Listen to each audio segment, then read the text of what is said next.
مہم جوئی کی کال ایلڈر ووڈ کے پرسکون گاؤں میں ایک وسیع اور پراسرار جنگل کے کنارے آباد 3 قریبی دوست رہتے تھے۔ ایلا نقشوں کی مہارت رکھنے والی ایک متجسس لڑکی، لیو ایک دلیر لڑکا جسے ہیروز کی کہانیاں پسند تھیں، اور میاں ایک شرمیلی لیکن ہوشیار ٹنکرر جو ہمیشہ اوزاروں کا ایک تھیلا ساتھ رکھتا تھا۔ تینوں نے اکثر درختوں سے پرے دنیا کو تلاش کرنے کے لیے اپنا چھوٹا سا گاؤں چھوڑنے کا خواب دیکھا۔ ایک شام ایک سفر کرنے والا سوداگر اسپرنگ ووڈس کی کہانیاں لے کر پہنچا، ایک جادوئی جنگل جس کے بارے میں کہا جاتا ہے کہ اس میں بے شمار خزانے ہیں لیکن پہیلیوں اور جالوں سے محفوظ ہے۔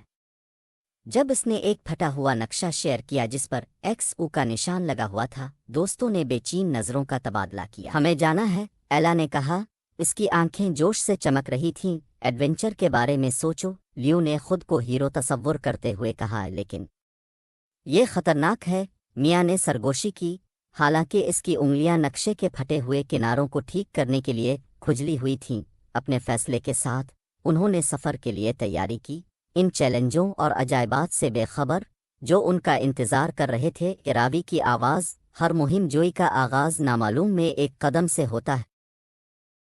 جنگل میں داخل ہونا۔ اگلی صبح ایلا کے کمپاس، لیو کی ہمت اور میاں کی ہوشیار ایجادات سے لیس ہو کر دوست اسپرنگ ووڈس میں داخل ہوئے۔ درخت اتنے لمبے تھے کہ ان کی چوٹی بادلوں میں غائب ہو گئی اور ہوا سرگوشیوں سے گونج رہی تھی جیسے جنگل ہی زندہ ہو۔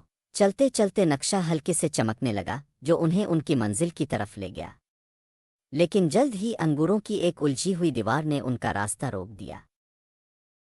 یہ میرا لمحہ ہے، میاں نے ایک چھوٹا چاقو اور گیئرز کا ایک سیٹ نکالتے ہوئے اعلان کیا۔ اس نے ایک چھوٹا میکینیکل کٹر بنایا جو بیلوں میں گھومتا ہوا راستہ بناتا تھا۔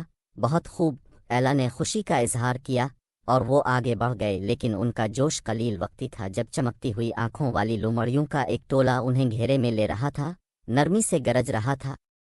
لیو ایک چھڑی پکڑے آگے بڑھا۔ پیچھے رہو، میں ہماری حفاظت کروں گا۔ ایلا جلدی سے اپنے بیگ میں پہنچی اور کچھ خشک گوشت پھینک دیا جو اس نے پیک کیا تھا۔ لومڑیوں نے ہوا سونگھی، ناشتہ پکڑا اور سائے میں غائب ہو گئے۔ ٹیم ورک، ایلا نے مسکراتے ہوئے کہا، اس طرح ہم اس سے گزریں گے۔ اراوی کی آواز، ہر چیلنج میں بڑھنے کا موقع ہوتا ہے۔ پہلا ٹیسٹ۔ جیسے ہی رات پڑی، وہ ایک چمکتی ہوئی جھیل پر پہنچے جس میں ایک ہی کشتی گودی سے بندھی تھی۔ پاس ہی کوے کا پتھر کا مجسمہ کھڑا تھا، اس کی چونچ ہلکی سی چمک رہی تھی۔ نقشہ بتاتا ہے کہ خزانہ جھیل کے اس پار ہے، ایلا نے کہا۔ جب وہ کشتی کے قریب پہنچے تو کوے کی چونچ روشن ہوئی اور وہ بولا، جھیل کو پار کرنے کے لیے آپ کو میری پہیلی کو حل کرنا ہوگا۔ میں ہمیشہ دوڑتا رہتا ہوں لیکن کبھی حرکت نہیں کرتا، میں کیا ہوں؟ تینوں سرگوشیاں کرتے ہوئے ایک ساتھ لگ گئے۔ میاں نے اس کی تھوڑی کو تھپ تھپا دیا، چل رہا ہے لیکن حرکت نہیں کر رہا۔ کیا یہ دریا ہو سکتا ہے؟ لیو نے اپنی انگلیاں چھین لیں۔ ایک دریا؟ یہ بہتا ہوا پانی ہے۔ ایلا نے اعتماد سے سر ہلایا اور آگے بڑھ گئی۔ جواب ایک دریا ہے۔ کوے کی آنکھیں چمک اٹھیں اور کشتی کے بال اپنے طور پر چلنے لگے۔ اب گزر سکتے ہیں، یہ کرخت ہوا اور دوست جہاز پر چڑھ گئے۔ ان کا جوش تازہ ہو گیا۔ راوی کی آواز، حکمت اور بہادری اکثر ساتھ ساتھ چلتے ہیں۔